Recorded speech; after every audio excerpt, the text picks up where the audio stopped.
Assalamualaikum warahmatullahi wabarakatuh. Izin memperkenalkan diri, nama saya Aulia Ramanda dengan NPM 2313034013 dari Pendidikan Geografi 2023B.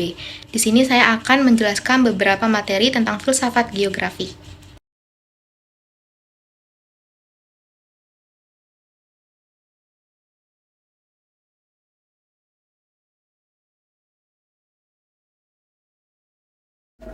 Baik, di sini saya akan menjelaskan beberapa materi tentang filsafat geografi.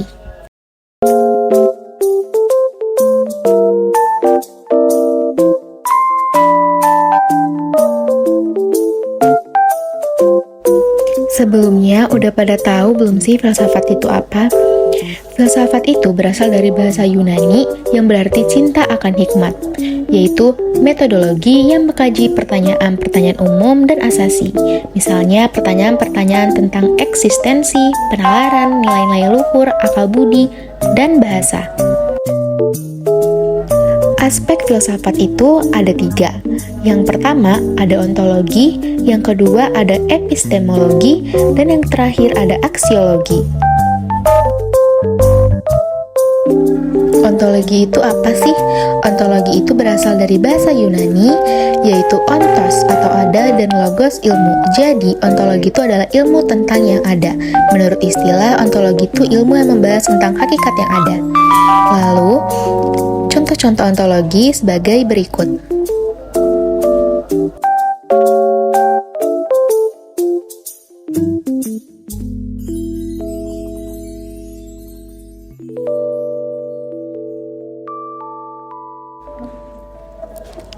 Lalu, yang kedua ada epistemologi. Apa sih epistemologi?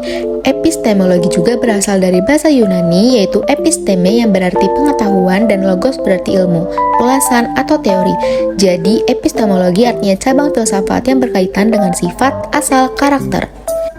Berikut adalah contoh epistemologi dalam geografi.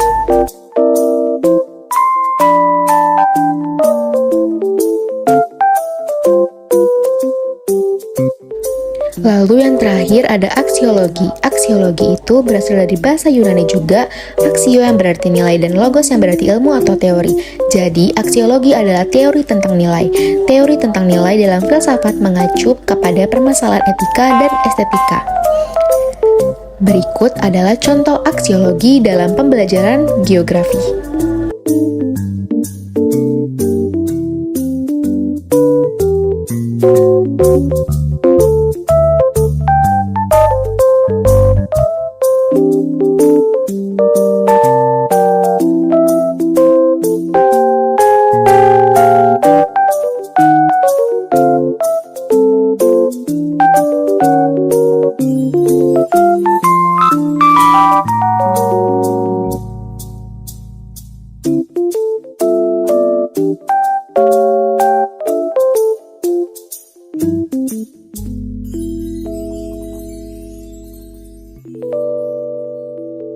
Lalu di sini akan saya bahas tentang bab kedua yang bermateri. Yang pertama adalah mengapa sih harus mempelajari geografi, dan yang kedua mengapa ada perbedaan dan persamaan kewilayahan.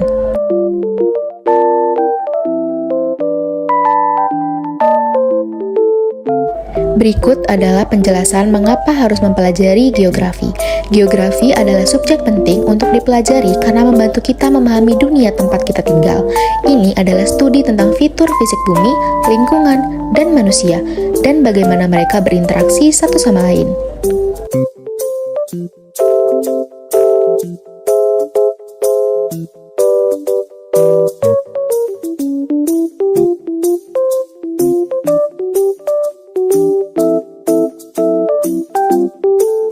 Lalu, penjelasan kedua, yaitu mengapa sih ada perbedaan dan persamaan kewilayahan. Setiap tempat, wilayah, terbentuk dari adanya proses interaksi keruangan.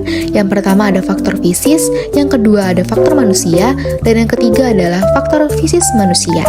Berikut adalah penjelasan dari faktor fisis. Faktor fisis ada geologi dan topografi. Berikut adalah penjelasan antara geologi dan topografi tersebut.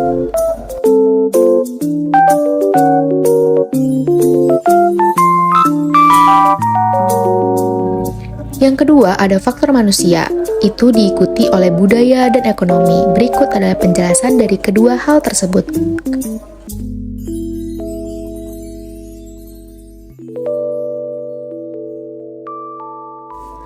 Lalu, ada faktor fisis manusia, yaitu faktor terakhir, itu ada penggunaan tanah, bagaimana manusia memanfaatkan lahan dan SDA di wilayah tersebut. Dan kedua, ada pengaruh lingkungan, tindakan manusia, seperti polusi, pengelolaan lingkungan, juga dapat memengaruhi aspek fisik seperti kualitas air, dan lain sebagainya. Berikut adalah akibat-akibat.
Lalu, saya akan membahas bab ketiga tentang dampak perbedaan.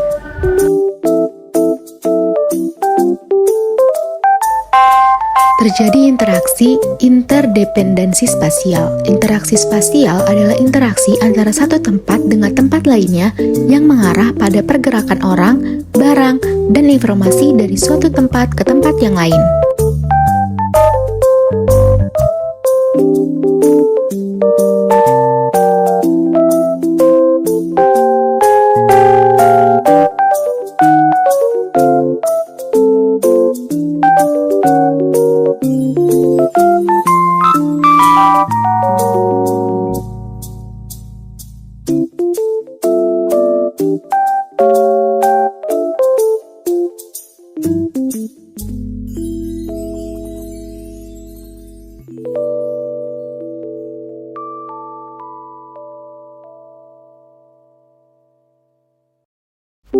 Lalu, yang kedua ada terjadi aliran barang, jasa, dan manusia. Interaksi spasial melibatkan pergerakan orang, barang, dan informasi dari satu tempat ke tempat lainnya. Lalu yang ketiga ada keharusan kerjasama antar wilayah dan antar bangsa. Keharusan kerjasama antar wilayah dan antar bangsa merupakan perhatian yang meningkat dalam era globalisasi dan perkembangan ekonomi internasional.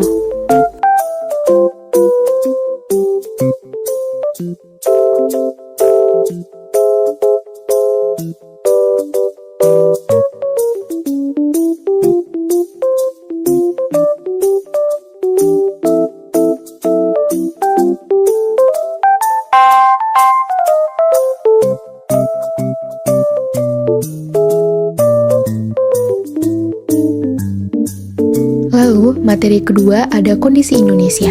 Seperti yang kita tahu, kondisi Indonesia itu ada di luas 7.700.000 km persegi, jumlah penduduknya 230 juta jiwa, dan letak geografisnya rawan bencana, multi ekosistem, dan multikultur.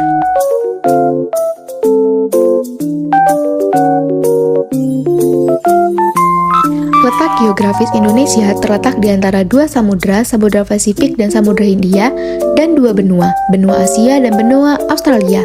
Hal ini menjadikan Indonesia memiliki posisi geografis yang strategis dan berpengaruh terhadap berbagai aspek kehidupan. Lalu yang kedua, ada rawan bencana. Faktor penyebabnya itu adalah letak geografis tadi, pertemuan tiga lempeng tektonik aktif, iklim tropis, curah hujan tinggi, keragaman demografi, pembangunan, kurangnya akses teknologi. Berikut adalah faktor penyebab rawan bencana. Multi ekosistem dan multikultur itu faktor penyebabnya ada keanekaragaman geografis, budaya, pengaruh sejarah, keanekaragaman bahasa, dan pengaruh agama yang berbeda-beda.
Lalu materi berikutnya ada peran geografi dalam mengatasi masalah di Indonesia.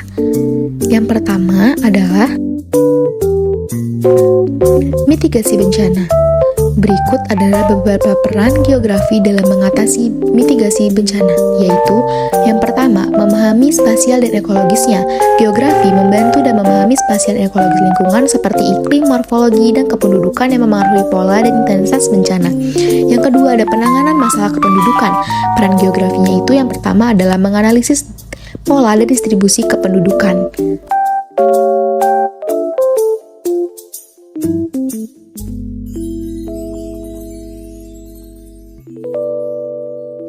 Yang ketiga, ada perbaikan lingkungan. Beberapa peran geografi dalam perbaikan lingkungan itu meliputi yang pertama ada menganalisis pola dan distribusi lingkungannya. Geografi memungkinkan untuk menganalisis pola dan distribusi lingkungan, termasuk faktor-faktor yang mempengaruhi distribusi lingkungan tersebut. Yang keempat, ada pemanfaatan SDA. Berikut beberapa peran geografi dalam pemanfaatan SDA, meliputi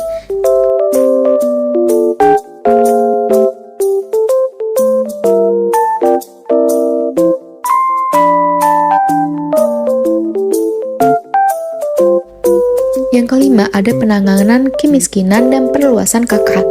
Berikut adalah beberapa peran geografi.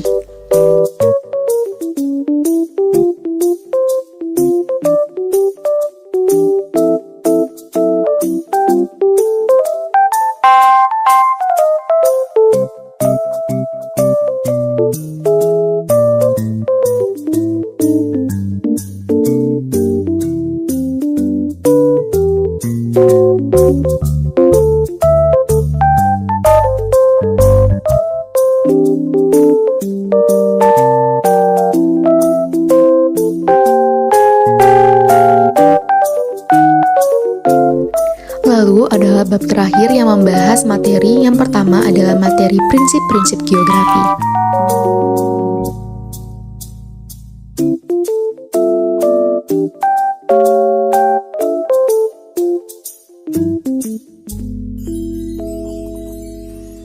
Yang pertama itu ada prinsip persebaran. Prinsip persebaran dalam geografi melibatkan pola penyebaran unsur atau fenomena di permukaan bumi. Contohnya itu seperti hutan hujan tropis di sepanjang khatulistiwa dan lain sebagainya yang ada di layar. Yang kedua ada prinsip interrelasi. Itu dalam geografi mencakup hubungan timbal balik antara berbagai elemen di dalam sistem geografis. Contohnya itu seperti hubungan antara faktor fisik dan manusia.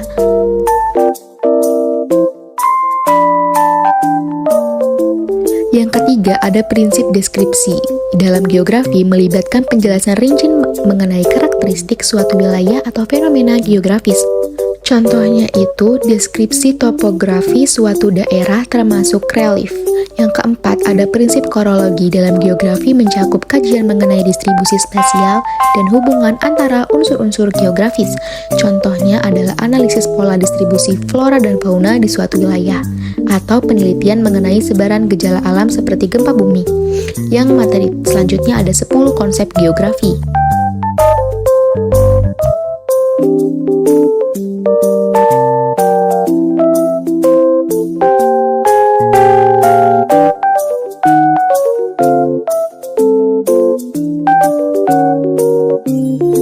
Konsep pertama dalam geografi yaitu lokasi.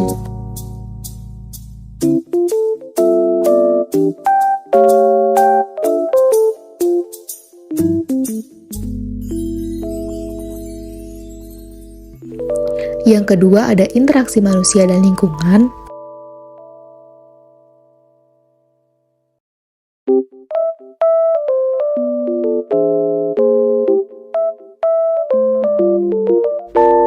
Yang ketiga ada persebaran.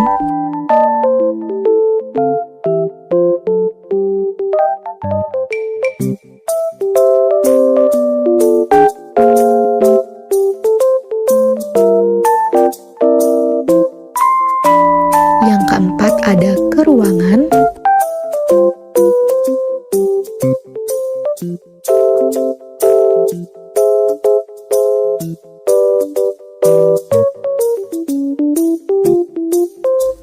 Yang kelima ada pola.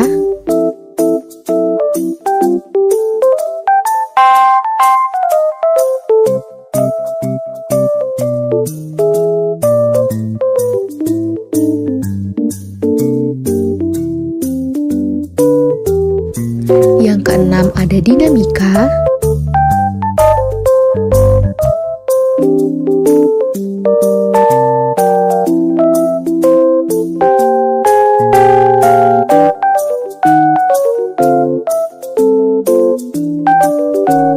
Yang ketujuh ada regionalisasi.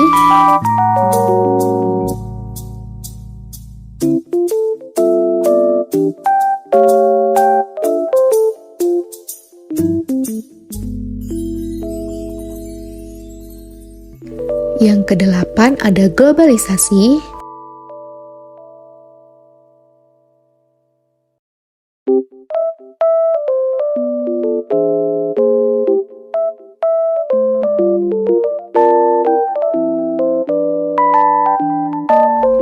Yang kesembilan ada diferensi ruang.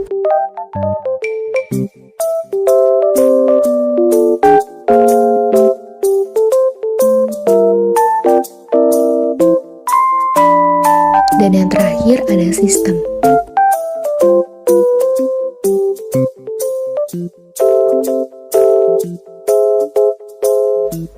Berikut penjelasan yang bisa saya berikan. Lebih kurangnya saya minta maaf dan terima kasih sudah meluangkan waktu. Wassalamualaikum warahmatullahi wabarakatuh.